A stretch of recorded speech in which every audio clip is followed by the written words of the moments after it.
بسم اللہ الرحمن الرحیم۔ السلام علیکم میرے معزز سامعین اکرام۔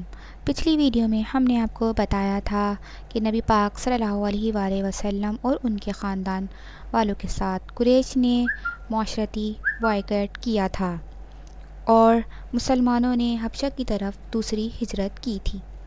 آج کی ویڈیو میں ہم آپ کو بتائیں گے کہ قریش حبشہ کے بادشاہ نجاشی کو بھڑکانے کے لیے گئے اور نجاشی کے دربار میں حضرت جعفر بن ابی طالب نے تقریر کی۔ یہ ویڈیو آخر تک ضرور دیکھیے گا۔ چلیں ویڈیو کا ہم باقاعدہ آغاز کرتے ہیں۔ مسلمان حبشہ کی طرف ہجرت کر کے گئے۔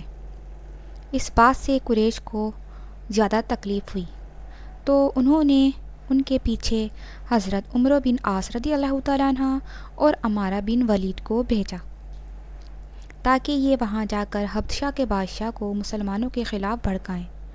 حضرت عمرو بن عاص رضی اللہ تعالیٰ عنہ بعد میں مسلمان ہوئے۔ یہ دونوں حبشہ کے بادشاہ نجاشی کے لیے بہت سے تحائف لے کر گئے۔ بادشاہ کو تحائف پیش کیے۔ تحائف میں قیمتی گھوڑے اور ریشمی جبے شامل تھے۔ بادشاہ کے علاوہ انہوں نے پادریوں اور دوسرے بڑے لوگوں کو بھی تحفے دیے تاکہ وہ سب ان کا ساتھ دیں۔ بادشاہ کے سامنے دونوں نے اسے سجدہ کیا۔ بادشاہ نے انہیں اپنے دائیں بائیں بٹھا لیا۔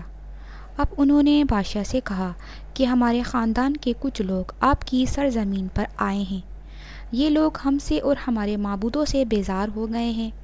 انہوں نے آپ کا دین بھی اختیار نہیں کیا۔ یہ ایک ایسے دین میں داخل ہو گئے ہیں کہ جس کو نہ ہم جانتے ہیں نہ آپ۔ اب ہمیں قریش کے بڑے سرداروں نے آپ کے پاس بھیجا ہے تاکہ آپ ان لوگوں کو ہمارے حوالے کر دیں۔ یہ سن کر نجاشی نے کہا، وہ لوگ کہاں ہیں؟ انہوں نے کہا کہ آپ ہی کے ہاں ہیں۔ نجاشی نے انہیں بلانے کے لیے فوراً آدمی بھیج دیے۔ ایسے میں ان پادریوں اور دوسرے سرداروں نے کہا کہ آپ ان لوگوں کو ان دونوں کے حوالے کر دیں، اس لیے کہ ان کے بارے میں یہ زیادہ جانتے ہیں۔ نجاشی نے ایسا کرنے سے انکار کر دیا۔ اس نے کہا کہ پہلے میں ان سے بات کروں گا کہ وہ کس دین پر ہیں۔ اب مسلمان دربار میں حاضر ہوئے۔ حضرت جعفر رضی اللہ تعالیٰ عنہ نے اپنے ساتھیوں سے کہا کہ نجاشی سے میں بات کروں گا۔ ادھر نجاشی نے تمام عیسائی عالموں کو دربار میں طلب کر لیا تھا تاکہ مسلمانوں کی بات سن سکیں۔ وہ اپنی کتابیں بھی اٹھا لائے تھے۔ مسلمانوں کے دربار میں داخل ہوتے وقت اسلامی طریقے کے مطابق سلام کیا۔ بادشاہ کو سجدہ نہ کیا۔ اس پر نجاشی بولا، کیا بات ہے، تم نے مجھے سجدہ کیوں نہیں کیا؟ تو حضرت جعفر فوراً بولے کہ ہم اللہ کے سوا کسی کو سجدہ نہیں کرتے۔ اللہ تعالیٰ نے ہمارے درمیان ایک رسول بھیجے ہیں اور ہمیں حکم دیا کہ اللہ کے سوا کسی کو سجدہ نہ کرو۔ اللہ کے رسول کی تعلیم کے مطابق ہم نے آپ کو وہی سلام کیا ہے جو جنت والوں کا سلام ہے۔ نجاشی اس بات کو جانتا تھا، اس لیے کہ یہ بات انجیل میں تھی۔ اس کے بعد حضرت جعفر نے کہا کہ اللہ کے رسول نے ہمیں نماز کا حکم دیا ہے اور زکوٰۃ ادا کرنے کا حکم دیا ہے۔ اس وقت حضرت عمر بن عاص نے نجاشی کو بھڑکانے کے لیے اس سے کہا، یہ لوگ ابن مریم یعنی عیسیٰ کے بارے میں آپ سے مختلف عقیدہ رکھتے ہیں، یہ انہیں اللہ کا بیٹا نہیں مانتے۔ اس پر نجاشی نے پوچھا کہ تم لوگ عیسیٰ ابن مریم اور مریم کے بارے میں کیا عقیدہ رکھتے ہو؟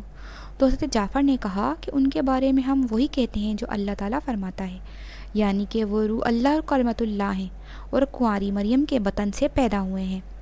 پھر حضرت جعفر بن ابی طالب رضی اللہ تعالیٰ عنہ نے بادشاہ کے دربار میں یہ تقریر کی، اے بادشاہ، ہم ایک گمراہ قوم تھے، پتھروں کو پوجتے تھے، مرد اور مردار جانوروں کا گوشت کھاتے تھے، بے حیائی کے کام کرتے تھے، رشتہ داروں کے حقوق غصب کرتے تھے، پڑوسیوں کے ساتھ برا سلوک کرتے تھے، ہمارا ہر طاقتور آدمی کمزور کو دبا لیتا تھا۔